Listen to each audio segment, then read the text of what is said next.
Good evening, guys. I'm Kristen. We're the Chitties.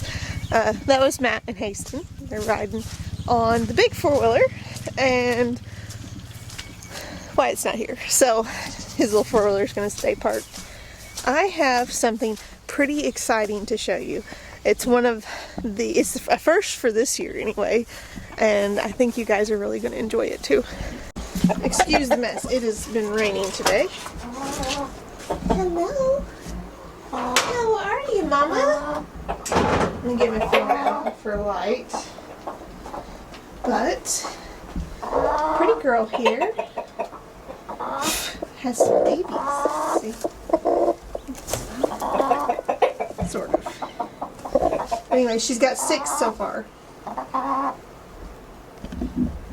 I'm pretty excited about that one. It's the first time I've ever had one of my lavenders go broody, and that's kind of why I wanted Orpingtons in the first place, was because they go broody and they can raise their own babies. Are you hiding? Hello.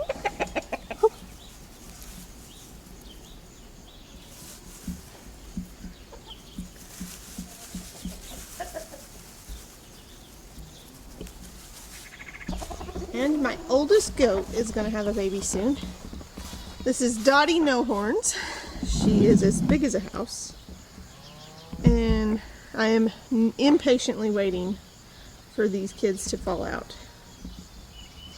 And it's going to be really soon, I think.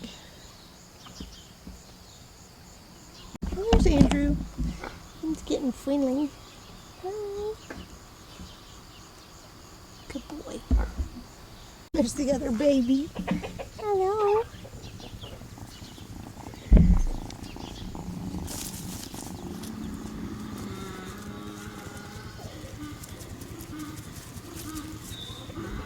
So we actually took a little trip, and I took my panels off this gate and fixed. There's some wire on there, so they can only be so tall to go through there, and filled up this feeder for them some feed while we were gone, because I like to make sure that the babies have extra, and they usually do, but if we're not here, obviously can't give them any extra. So in taking a little trip, we actually missed the Mid-America YouTube thing. A little sad I didn't get to see my friends, but we got to spend a few days in Branson, and it's Haston's first trip to Branson, and Matt's first trip to Silver Dollar City. We had a lot of fun, and even took some old-timey pictures. We're not the most photogenic bunch, but it's a lot of fun. So Matt's friend fed the animals, and my friend came and milked the goats. Look how big her babies are getting, Miss Janet. Oh man, they're beautiful little critters. And I kept this one, which was out of Miss Elsie here, which I'm going to scrub her pen, and Oliver, and she's Oliver's little twin, and we named her Olivia. She's getting friendly. She's not real friendly yet, but she's getting there. That's about it on my updates for right now. What I really need to do, and that's why I brought the camera out, I need to trellis tomatoes. I am so far behind on trellising tomatoes, it's not even funny. I've got squash coming out of my ears, just the plants, not the fruit yet, but I have got to trellis these tomatoes. They are wild. These squash plants, oh my lord, they have gotten gigantic. And yeah, there's some baby squash down there, but lord, I'm gonna have a lot of squash, which that's fine. We eat a lot of squash.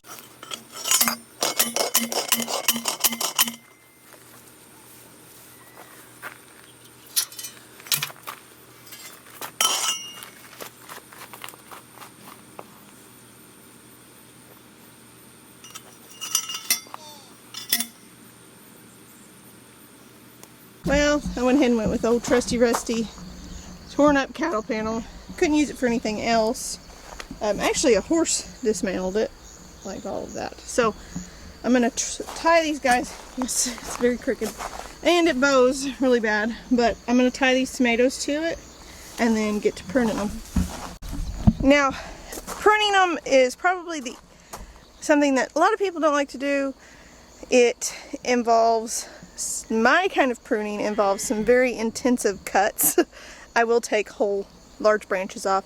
I will poke them in the dirt somewhere to see if we can get roots to grow, but it's not a big deal if I don't. I just want these guys to get plenty of airflow. It is humid in Oklahoma, and that's detrimental to tomatoes. So I'll start with this one. It is kind of more of a bush variety. So you see it's got lots of limbs down here low. And I'm just going to come down and take these off. See? See, some of these could have been good main limbs for it, but I don't want them. So this is my main limb, and I'm going to trim everything that is below the cattle panel off, and all of the suckers. So if it's got an armpit, it's got to go.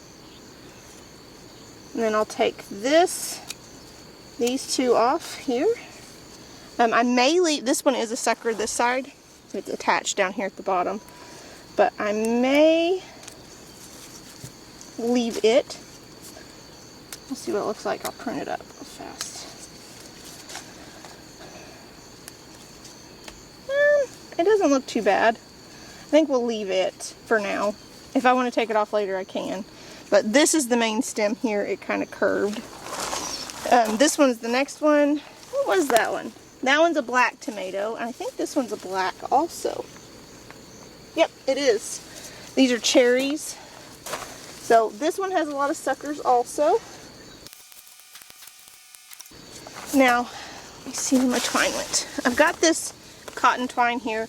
I use this whenever I'm tying them to the trellis because it's simple and it's natural, so it kind of is biodegradable. And if I can, I kind of weave these little doodads in there, and then I like to tie them to a cross spot here. And whenever I go to pull my tomatoes out, this cotton twine is very durable, but it will have been degraded far enough that I can just pop it and pull on it and it will pop loose. If you can see here, it already has some roots from where it was sitting in the ground, which that's a good thing, but it's not for me right now. That's the kind of the neat thing. Tomatoes being hairy, they'll grow roots wherever they touch the dirt. Look, show me. You got a deer antler? That's cool, man. So while this one has some good things going on with it, it's not good for what I need right now. So I am going to prune this one back pretty heavy also. I think this is my main stem right here. So everything else is going to go.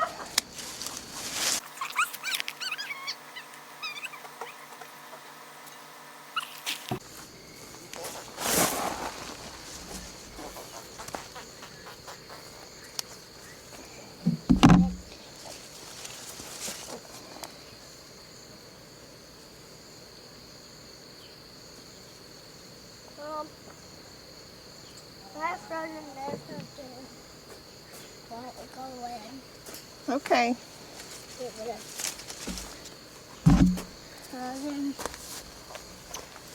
Oh, will you put the strawberries in this box? Yep, you can take that box if you want to.